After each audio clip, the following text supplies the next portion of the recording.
आणि आता बातमी आहे सहकार मंत्री बाबासाहेब पाटील यांची। शेतकऱ्यांना सहकार्य करण्याची भाषा करण्याऐवजी बाबासाहेब पाटील कर्जमाफीवरून डिवचतायत। नुकसानीमुळे आधीच शेतकरी हतबल झालाय आणि त्यातच कर्जमाफीचा नाद लागला असं बाबासाहेब पाटील यांनी म्हटलं। पाहूया। लोकांना कर्जमाफीचा नाद लागलाय। आम्हाला निवडून यायचे मग तुम्हाला काहीतरी निवडणुकीत आश्वासन देतो। हे आहेत अजित पवारांच्या राष्ट्रवादीचे मंत्री बाबासाहेब पाटील।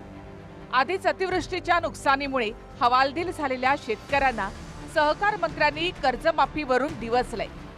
कर्जमाफीचा नाद लागला, आम्ही निवडून येण्यासाठी आश्वासन देतो असं ऑन कॅमेरा बाबासाहेब पाटील म्हणतायत। लोकांना कर्जमाफीचा नाद लागलाय। आम्हाला निवडून यायचे मग तुम्हाला काहीतरी निवडणुकीत आश्वासन देतो। लोकांनी ठरवायला पाहिजे अगोदर काय मागायचे।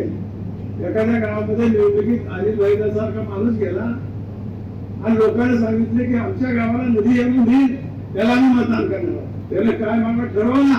अनिल भाईदास म्हणले आजची वेळ हल्ल्याचे नदी देऊन टाकतो तुला। म्हणून मित्रांनो, मागणाऱ्यांनी काय मागावं ते ठरवा। निवडणुकीत आम्हाला निवडून यायचे म्हणून आम्ही देखील आश्वासन देतो। या सगळ्या गोष्टीचा आपण विचार करायला पाहिजे।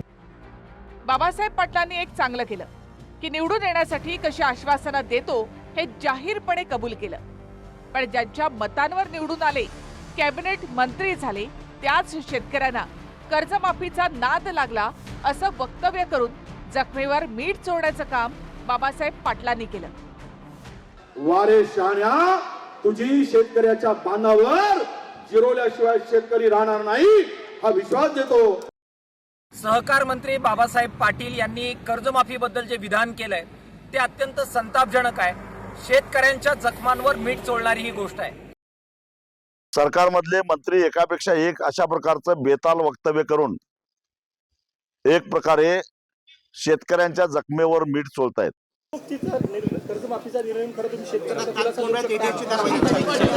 त्याच्याबद्दल 32,000 कोटीचा पॅकेज जाहीर करताना मुख्यमंत्र्यांनी त्याचं उत्तर दिलंय। कर्जमाफी आणि नुकसान भरपाई संदर्भात छत्रपती संभाजीनगरमध्ये उद्धव ठाकरेंच्या शिवसेनेचा हंबरडा मोर्चा आहे। या मोर्चावरून मुख्यमंत्र्यांनी कर्जमाफीवरून उद्धव ठाकरे यांनी सुद्धा काही वेगळं केलं नाही। कर्जमाफीपेक्षा सध्या जाहीर केलेलं 31,000 कोटींच्या पॅकेजमधून अधिक पैसे शेतकऱ्यांच्या खात्यामध्ये येत आहेत असं फडणवीस म्हणाले। मला असं वाटतं की उद्धव ठाकरेंनी एकदा आरशात बघितलं तर अशा प्रकारचे मोर्चे ते काढणार नाहीत। त्यांनी जी घोषणा केली होती की आम्ही 50,000 रुपये चालू खात्याच्या लोकांना देऊ, 2.5 वर्षात फुटकी कवडी दिली नाही। आम्ही 31,000 कोटी रुपयाचं पॅकेज दिलेलं आहे, ज्यातले 21,000 कोटी तर थेट शेतकऱ्यांच्या खात्यामध्ये जात आहेत। म्हणजे त्यांच्या कर्जमाफीच्या पैशांपेक्षा जास्त पैसे हे आम्ही थेट खात्यांमध्ये शेतकऱ्यांना देतो आहोत। चौफेर टीकेची झोड उठल्यानंतर बाबासाहेब पाटलांना उपरती झाली आणि दुधाशी संबंधित योजनेमध्ये कर्जमाफी बसत नाही हे सांगायचं होतं असा युक्तिवाद करून त्यांनी दिलगिरी व्यक्त केली। आज जळगाव येथे एका बँकेच्या उद्घाटनाच्या निमित्तानं गेला असताना आपल्याला ग्रामीण भागामध्ये अर्थव्यवस्था जर मजबूत करायची असेल तर शेतकऱ्यांनी दुधाकडे वळावं। अर्बन बँक पतसंस्थेने देखील या शेतकऱ्याला कर्ज द्यावं। ह्या योजना फक्त कर्जमाफीमध्ये बसत नाहीत, एवढंच माझ्या पाठीमागं म्हणण्याचा उद्देश होता। कोणाच्या भावना दुखावल्या असतील मी त्याबद्दल दिलगिरी व्यक्त करतो।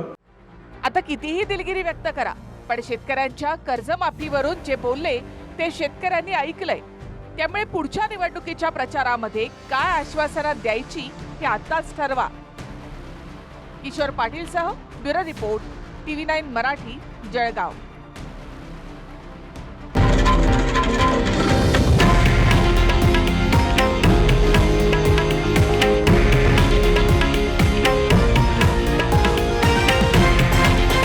हे आहे देशातील नंबर 1 न्यूज नेटवर्क आणि आपण पाहत आहात TV9 मराठी, एकमेव।